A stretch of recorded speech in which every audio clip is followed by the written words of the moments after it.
Today's daf we're going to learn is Ketubot Mem Hey. This is the daf for Shabbat. We're going to start at the bottom of Mem Dalet Amud Tana Shila. Okay, Tana Shila means Shila is going to bring a braita, or is a braita in the name of Shila. We're going to have three halachot, shalosh midot bena'ara. There's three kinds of situations of a woman who is betrothed, or while she's betrothed, sleeps with another man. So now she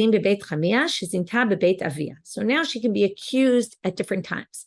She can be accused once she's already married. That's bebeit chamia. She's in her father-in-law's house, because if you recall, they generally stayed in their parents' house until through the engagement time period, then moved into the in-laws' house.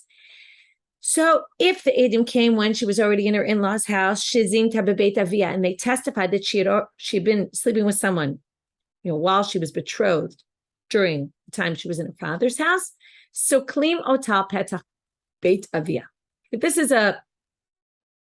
isn't even necessarily in a case of motzi shemra. Okay, I just want to be clear. There's two kinds of cases, and we've been discussing them today. They're very similar.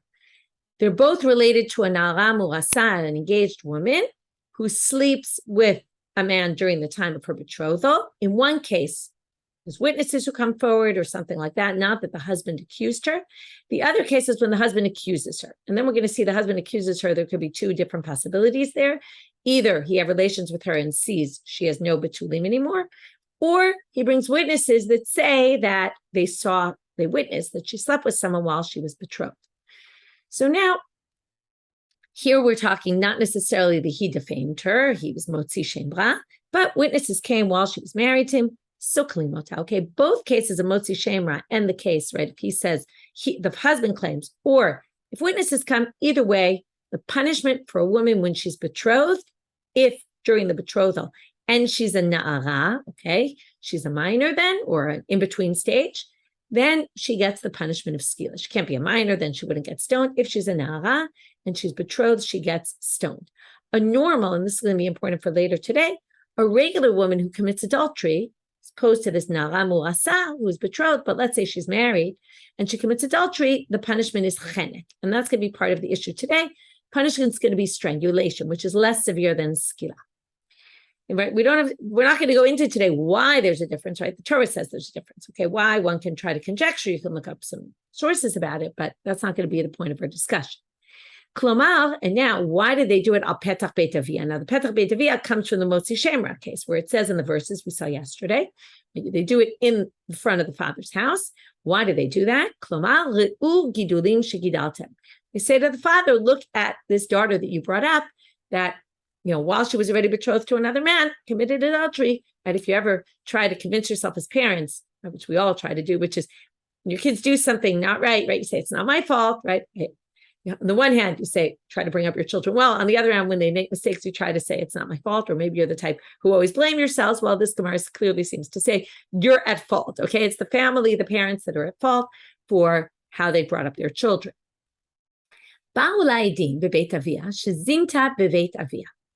Okay, that's case number one. Case number two, witnesses came while she's still in her father's house during the betrothal that she was sleeping with someone else while she was betrothed.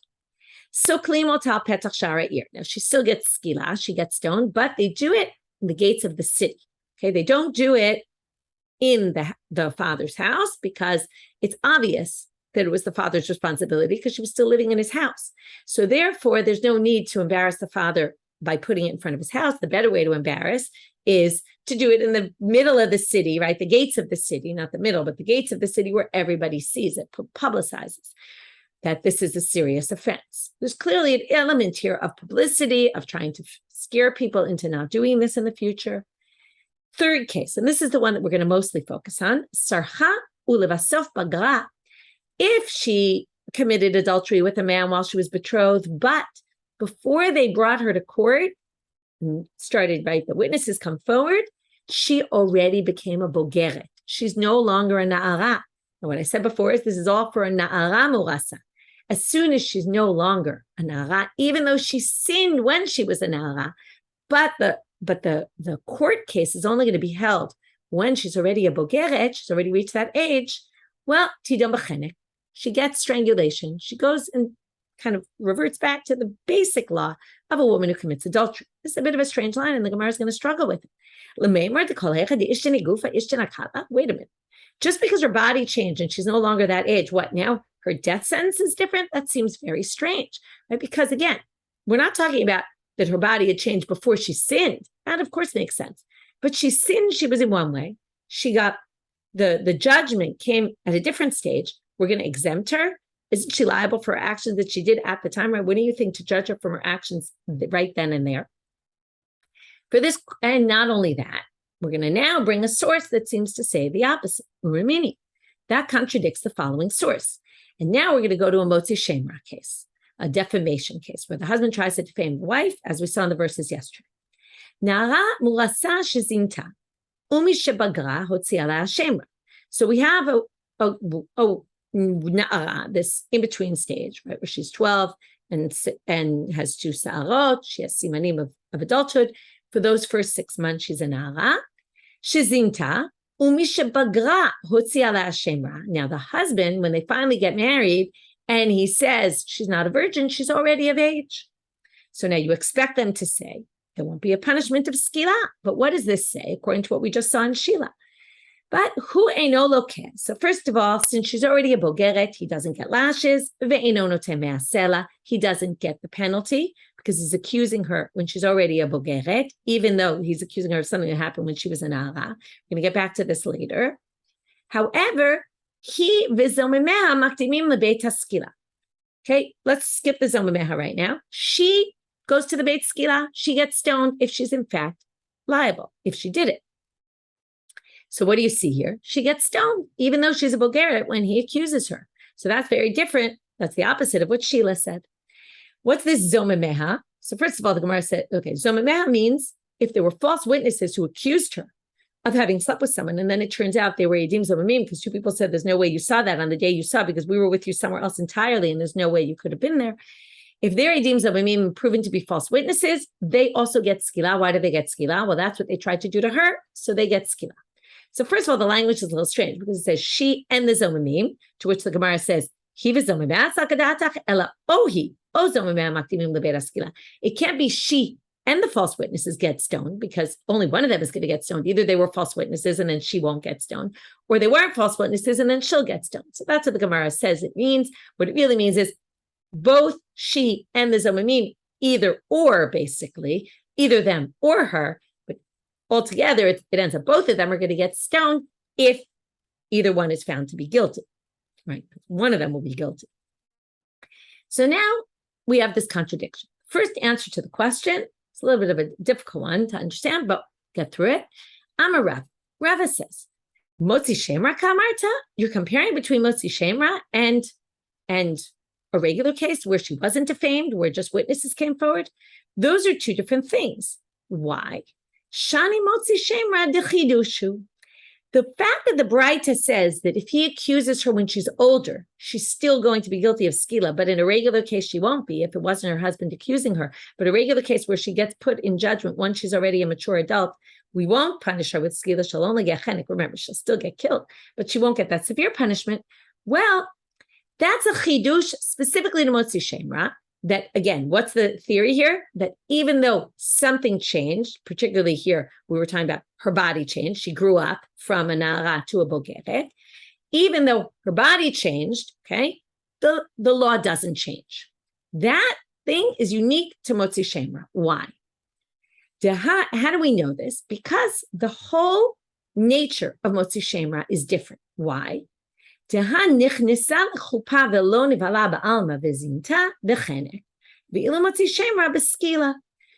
going to compare going from na'arut to bagrut to going from engagement to marriage. Basically, what happens with the Motzi Shemra? When she's engaged, she sins. When she's married, she gets accused. And here the Gemara points out, even if nichnesa l'chuppah, she got married, v'lo nivala, even if he doesn't sleep with her yet, and zinta, meaning nothing even happened to her, but just, right, she changed to being married, basically, and zinta, right? Now, if she gets married, they don't even sleep together, and she goes and sleeps with somebody else, commits adultery, she will get chenek. Okay, meaning that's a status that generally changes her punishment from one death penalty to a different one. And yet, that's in a regular case. And yet in Motzi Shemra, Ila Motzi Shemra beskila. Motzi Shemra, what happens? He actually sleeps with her. So even more has transpired. And she's changed from engagement to marriage. And yet, she remains with the same punishment. So what do you see here? Motzi Shemra is unique in this way that even though changes occur, now in a minute we're going to see they're very different changes, and that's going to be the contradiction here. Even though changes occur, she stays with the same punishment. So therefore, don't question me from a case where there isn't Motzi Shemra. This is a unique halacha. The Torah is specified, and therefore it's unique. Meaning there's no contradiction. One is about a case where he didn't defame her and witnesses came forward. Their shinoi would affect a change. Right? She turned to a Bulgarian, changes. In Motzi Shemra, when she's a Bulgarian, when he accuses her, it doesn't change anything, because even if she's married when he accuses her, even though when she's married, she would have gotten strangulation. Now, since it all goes back to the time of the sin, but that's unique for Motzi Shem. To which Amar le Rav Huna b'Reita Rav Yoshua le Rava. The Chiddush in the Torah doesn't say what you're trying to say. The Chiddush in the Torah, the change the Torah talked about between you're accusing her at a different stage than when she actually did the action. And if she did the action at the later stage, she wouldn't be obligated this punishment. But that's a change in status, okay? So, but not a change in her body. Nothing changed in her body. She didn't move from an Arad to a Bulgaret in the Torah, right? The Torah's Chiddush is specifically about changing from marriage status, a betrothed status, to marriage status. So when Dilma Kichadi, when the Torah was Mechadesh, gave you this unique halacha, maybe only though if she's still a na'ara when she got married. But the body change doesn't teach you, isn't taught in the Torah at all. The Torah never mentions if you accuse her when she's a Bulgarian, which means what? Okay, this is a little bit more complicated part, which means that if the Torah didn't specify anything unique about Motzi Shemra regarding a bodily change, they're only talking about a status change, then it doesn't teach you anything about a bodily change, and it's not unique at all by Motzi Shemra, which brings us back to the fact that we have a contradiction, because Motzi Shemra, if you accuse her when she's a Bulgarian, according to the Braita, she's going to still get skila. And Sheila said that if it wasn't Motzi Shemra, but a regular case, which shouldn't really be much different in this way, is going to be chenek. You accuse her when she's older. So we're still left with this contradiction. We're going to have option number 2. Why are we bothered by two Tannaitic sources that contradict each other? This is a Tannaitic debate whether bodily changes cause effects in, right? If there's a difference if your body changes, or we're going to see it's not exactly body change, it's also something else, but which we're not going to reject because it's something else, but we will reject for a different reason. But when something changes between the time that you sinned to the time you're accused, then there's a debate whether we go by the time, your status at the time you're accused, or the status of the time you did the action, or the status of the time you were accused. Okay, what's the case? To understand this, you need to know what a sin offering is. A sin offering is a korban chatat. It's something you bring when you accidentally do something. And at such time that you find out that you accidentally did something wrong, unwittingly, shogeg, then you bring a sin offering. So, ditzna. Now, what's the issue? Before we get there, there's a different sin offering you bring. Okay, you bring a kispa or a sira, which is a smaller animal, if you're a regular sinner. If you're a nasi, like a king, an important person like that, you bring a seir, okay, which is a larger animal. If you're a if you're a Kohen Gadol, you bring a par, a bull offering. Okay, so basically there's a change in the offering depending on who you are. So the obvious issue here is, Ditnan chatu ad shelo nitmanu. What if you sinned before you were appointed Kohen Gadol or king? Vinitmanu, then you became king. So again, in our timeline, we have sin time, right? You're a regular person. You get appointed, and then and then you find out later that you sinned. you bring the sin of an individual because you sinned, right? It goes by the time you sinned. That would be the Braita about the Motzi Shemra, that she gets the sin of the time that she sinned. It doesn't matter what her status is now. Rabbi Shimon Omer, im noda lahem ad shelo nitmanu chayavim. If they find out before, then they're obligated. Before they become appointed, then obviously it's clear.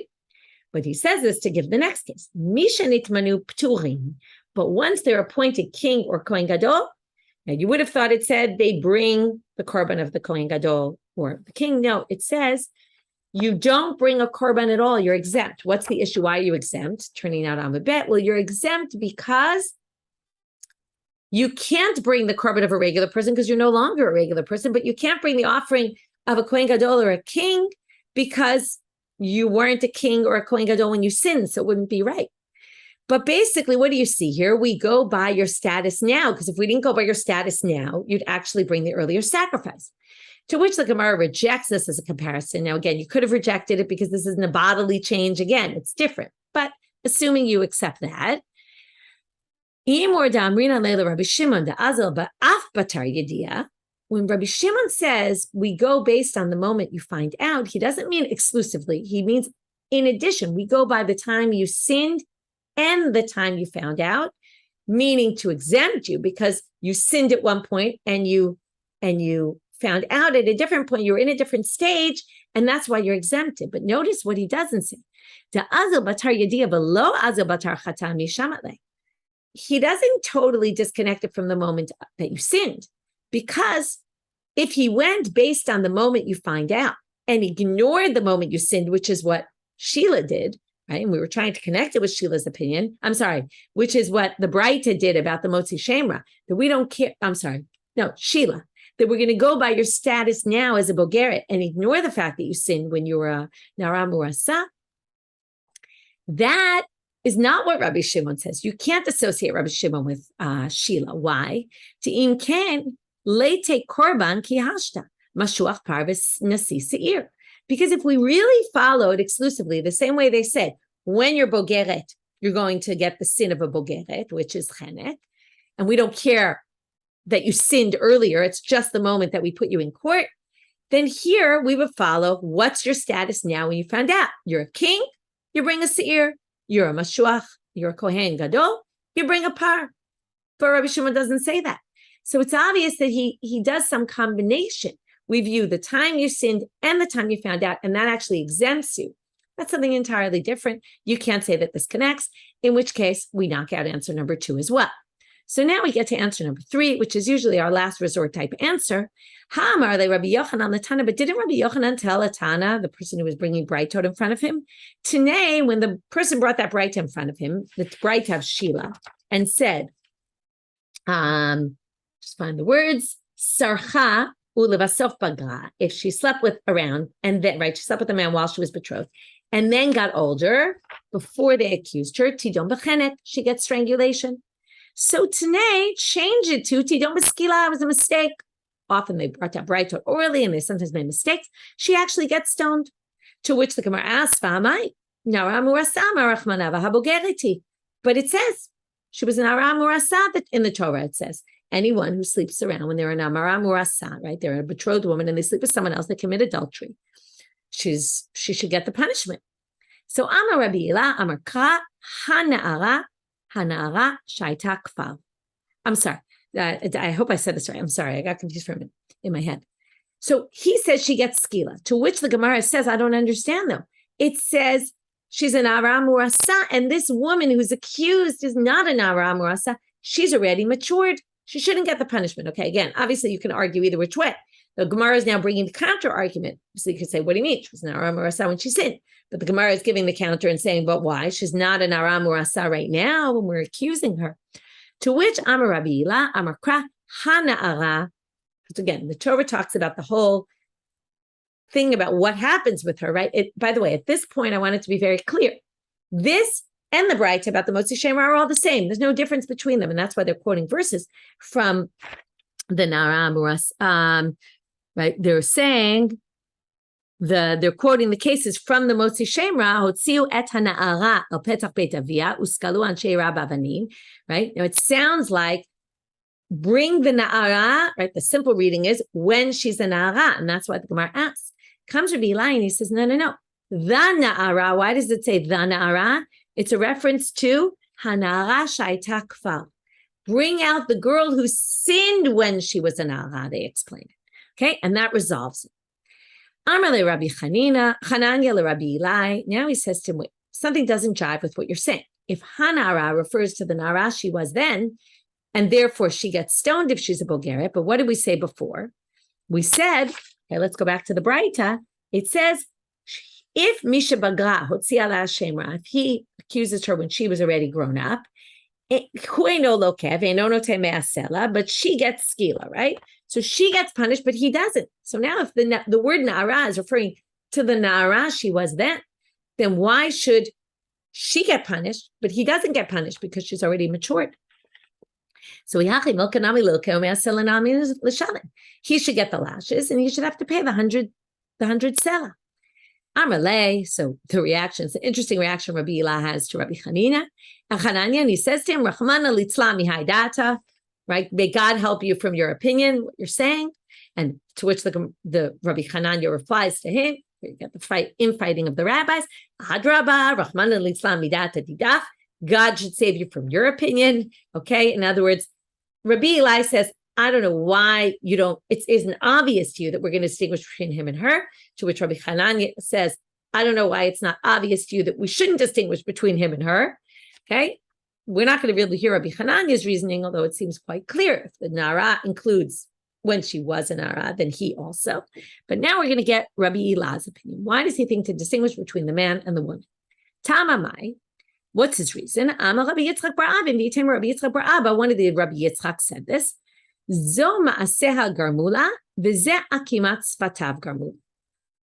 caused her to sin? What was her problem? What was her mistake? Her actions. She slept around. That was what she did. Terrible action. What did he do? He lied. He lied with his mouth. Now, not to say that one is better than the other or less harsh than the other. They're both very harsh. However, pay close attention. Zoma Sarah Garmula. Now, when did she sin? Kishi Zanai. Na'ara Zanai. When she sinned, she was a Na'ara. And this is all about a woman who, when she's a Na'ara, sleeps around. That, right? While she commits adultery. That action of adultery happened exactly when she was the right age. Now, Emat Kamachayev, Haushata. When did he defame her? How old was she when he defamed her? She was already a bogeret. That was the whole case. He accused her when she was a bogeret of having committed adultery when she was a younger woman. So since in this case he lied, right? And therefore he's getting punished, but he lied about his wife when she was already a bogeret. Hayishata bogeret havai. At that moment, she was already a bogeret. That's not a case of nara, of motzi shemer. Defaming your wife is only when your wife is still a nara. And therefore, since he defamed her, even though he was talking about her status when she was a nara, he was defaming her when she was already mature. And therefore, chronologically speaking, she hit maturity. Therefore, he's not going to get punished. Okay. Next, Tanu Rabbanan. Nara murasa shezinta. Now we're moving on to a different topic, a same topic, but about an nara murasa, where we stone her. So klimotal petach beit avia, that we already know from the verse. She gets stoned by the entrance to her father's house. Ein la petach beit av, so klimotal petach shal ha'ir hahi. If she doesn't have an entranceway to her father's house, then they stone her at the gate of the city. What if most of the inhabitants are of Avdei Kochavim? Then we don't do it in the middle, in the gate of the city, but we do it so klim otal petach beitim. We do it in the front of the court, okay, the Jewish court.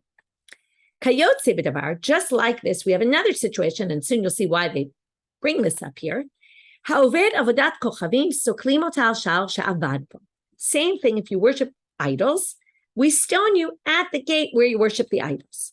In a city where the majority of the inhabitants are idol worshippers, so klimoto petach beitim. Okay, we stone you at the opening of the beitim. Where do we learn this? Okay, before we explain where we learn this from, I'm going to bring you the psukim in the Torah about this case. So this is found in Parshat Shoftim, in Sefer Dvarim, chapter 17, verse 2. When you find in one of your gates, I want you to remember this word gates. You find in one of your gates, asher, which means in your cities, asher Hashem that God gave you to inherit, man or woman who does this terrible thing in front of the eyes of God, lavor brito, to break his covenant, okay, I'm going to skip the next few words, okay, but basically he worships idols, and you find out, and it turns out to be true. It says, take out the man or woman who did this terrible thing. El sha'arecha, notice gates appear again. The gates appear first. In your gates, this happens, someone from within your gates. And then it says, take them out to the gates. Uskaltem ba'avanim. Okay, I skipped a few words, but anyway, et ha'ish o et ha'isha, take this man or this woman out the gates. And you should stone them, vametu, and they will die. Okay, now, the Gemara first is going to darshan these psukim. Where do we get it from Avodah Zarah? And then we're going to learn from Avodah Zarah to our case. And that's why the Braita must have brought up the Avodah Zarah case, the idol worship, because they're going to learn from there to our case. So all the laws we learned in the Mishnah are going to be derived from here. Sha'arecha ze sha'ar sha'avabo. Okay, sorry, where do we learn it from? Ditanu Rabbanan, as the Braita says, Sha'arecha ze sha'ar sha'avabo. The gate in which you stone him is the gate of the city in which the person sinned. How do you know sha'arecha means the gates where they worship? Maybe it's the gates where the court held. Right? Often they go to the sha'ar to judge. Maybe it's the gates of the city. Let's say there was no court in that city. They judged the person in the other city. Maybe it would be that city. So wait, it said sha'arecha in the beginning, where it talked about the person within your gates who did this. And then it says sha'arecha at the end. Ma sha'arecha amor lamala. The earlier case was sha'ar sha'avabo, was the place where the person worshipped idols. Af sha'arecha amor lamata sha'ar sha'avabo. So therefore the sha'arecha at the end must be the same gate, the one in which the person worshipped idols. Davar achir. Usually davar achir means here's an alternative explanation, but it's going to be clear from the question of the Gemara on this, that the Gemara saw this as an additional explanation that's going to teach us the second halacha in the Braita, and not an alternative, but another one. Sha'arecha v'lo sha'arei avdei kochavim. This means in your city, and not a city that's an idol worshiper's city. That's why it says your gates and not their gates, or gates in general. So your gates comes to teach you, if the city is an idol worshiping city, then you're going to do it by the court and not in front of the city, by the gate of the city. To which the Gemara says, what are you talking about? You can't do that and learn two things from the word sha'arecha. Ha'afikte, sha'arecha, ha'afikte. We already learned something from sha'arecha, that it's the gate where the person sinned. So how can you learn two things? So could have just said sha'ar and sha'ar, gate and gate. Because it says sha'arecha, we can learn two things. Okay, and that's how we learn both halachot. So now, so that teaches you about idol worshippers. What about an aram urasa, a betrothed woman? How do we know it's going to be in the gate of the city if it's not in the father's house? And there it said the father's house, petach beit avia. But how do we know if there is none? You do it in the city. And how do you know if not there, if it's an idol worshiper city, then you do it by the court? This is a gzera shava that goes a few stages. In our pasuk, it says petach beit av. What if you don't have a petach beit av? Well, we're going to learn it from a different pasuk where petach is mentioned. Okay, this is where it's talking in Bamidbar chapter 4, totally unconnected. Verse 26. It's talking about the Mishkan, the tabernacle, and it says the kaleh chatzer ve'et masach petach shara chatzer asher the Mishkan. It's talking about the petach of the gate of the entranceway to the tabernacle. So petach goes to that petach, and petach there it says petach and sha'ar. So petach then connects to sha'ar, and sha'ar teaches us sha'arecha is learned out from the Avodah Zarah pasuk. So from petach bayas we get to sha'arecha there, using this in between pasuk where petach and sha'ar are mentioned together. Okay, it's a unique way of darshaning. We're going to see another way like this tomorrow. Anyway, we'll wait till then. Tanu Rabbanan. Now we have another issue. Braita says, Hamotzi Shemra, lo kevinote me'asela. Okay, so we know this from the Torah. Someone who defames says v'yisru. We're going to learn that also tomorrow inside v'yisru oto. If he lied about it. Okay, now there's two ways he's going to lie. We're going to see this in a minute. Either he slept with her and there were no signs of virginity, so he's going to bring that as his proof. How exactly he proves a little complicated, but we'll leave it at that right now. He proves, right, that there was no blood. Then, right, it's always hard to prove the absence of something, but, he shows white sheets or white clothing of hers that there was nothing on it. Then we have another case where he doesn't actually sleep with her yet, but once they get married, but he finds witnesses who come forward and say she was with someone while she was betrothed to you. Okay, so there's Baal or lo Baal. That means he already had intercourse with her or he didn't yet have intercourse with her. So the question is there a difference? So Tanakama says, Hamotzi Shemra lo keu note me'asela. If he defames her no matter what, he gets lashes and he pays the 100 sela. Rabbi Yehuda Omer lo kemi komakom me'asela Baal noten lo Baal no noten. So Rabbi Yehuda says the lashes he's going to get no matter what, but the issue of the 100 shekel penalty or is all going to be dependent on if he already had relations with her or not. Now, why is that? Because if you remember in the Psukim, it says, if it starts the whole section of Motzi Shemra in chapter 22 of Sefer Dvarim says, if, right, ki kach ish isha, when a man takes a woman, uba aleha, and he sleeps with her, right, has relations with her, usna'eh, and he hates her, and he starts this whole thing and defames her. So it's clear from the verses, and that's why Tanakama's position is a little bit difficult, that he actually had relations with her. So Rabbi Yehuda comes and says, well, I'm going to distinguish between the lashes and the penalty, the monetary. The monetary is going to come only when it fits with the verses as it says. The defamation is actually part of something broader, which we're going to see tomorrow, possibly lo telech b'chil ba'amecha. Don't go spreading gossip about people. This is right. Defamation is part of gossip. And therefore the lashes are going to happen no matter what, but the knas has to be exactly as it's described in these verses. So kamiflage b'plugta to Rabbi Eliezer ben Yaakov Rabbanan. We're going to see this machloket tomorrow. There's a machloket between Rabbi Eliezer ben Yaakov and the rabbis about whether it's only in a case where he had relations with her or not necessarily. So Rabbi Eliezer ben Yaakov says even if he didn't have relations with her, he's obligated. Now we're going to see, it seems like Rabbi Eliezer ben Yaakov has the full position, also lashes and also the knas, but at least Rabbi Yehuda, right? Clearly the rabbis don't hold by him. And Rabbi Yehuda holds by him partially. V'hachi kamar, hamotzi shemra loke v'note me'asela ben ba'al ben shalo ba'al kirabanan. Right? The rabbis say it doesn't matter. Either or, I hope I didn't say this the reverse before. Anyway, I'll make it clear right now. If a second ago I just said something flip.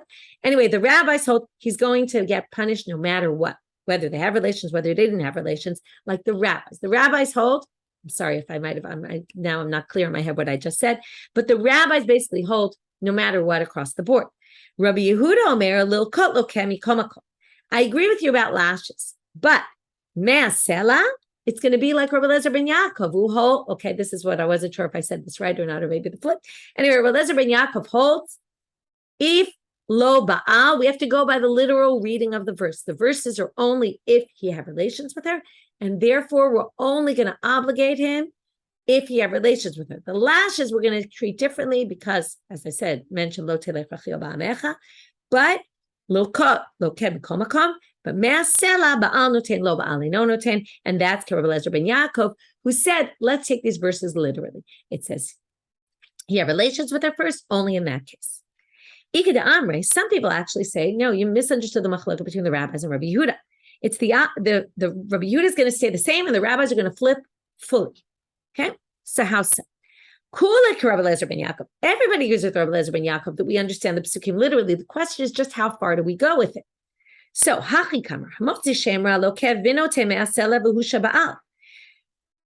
We're going to take those psukim so seriously that he's not even going to get lashes unless he already had relations with her. If he accuses her before having had relations with her, defames her, and it's not true, he actually doesn't pay no penalty and no lashes.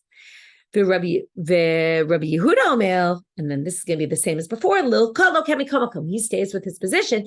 No matter what, he's going to get lashes. It's just that it's the issue of the money he won't have to pay. To which the Gemara says, does he really hold no matter what you get lashes? Wait, we have a contradiction from a Braita. Rabbi Yehuda Omer Baal Loket Lo Baal Eino Loket. Says in a Braita, the Rabbi Yehuda says only if he actually have relations with her does he get lashes, but Lo Baal Eino Loket. If he didn't, then he doesn't get lashes. It seems like Rabbi Yehuda thinks across the board like Rabbi Elazar ben Yaakov, if there's no be'ilah, no lashes. To which we're now going to change the way we understand Rabbi Yehuda. Amar Rav Nachman bar Yitzchak loket makar mardumi de Rabbanan. Really, on a Torah level, we're going to go by the verses. The verses say only in the case he had relations with her, therefore no punishments on a Torah level. However, forget what I said about lo telech rachil ba'amecha. There is no other lashes here. However, the rabbi said this guy defamed his wife, right? We're not going to just let him get away with nothing. So the rabbis instituted lashes, again, probably we would say as a preventative, so that other men don't do this and see that there's ramifications to what they do. And therefore they instituted lashes so that we can prevent men from doing this down the road. Kind of a good way to end our daf in terms of feeling, the what they went through to basically try to prevent this kind of thing, and men accusing their wives of having slept around when it's not in fact true. Okay, that's it for today. Wishing everyone a Shabbat Shalom, Shavua Tov, and we will meet up on Sunday.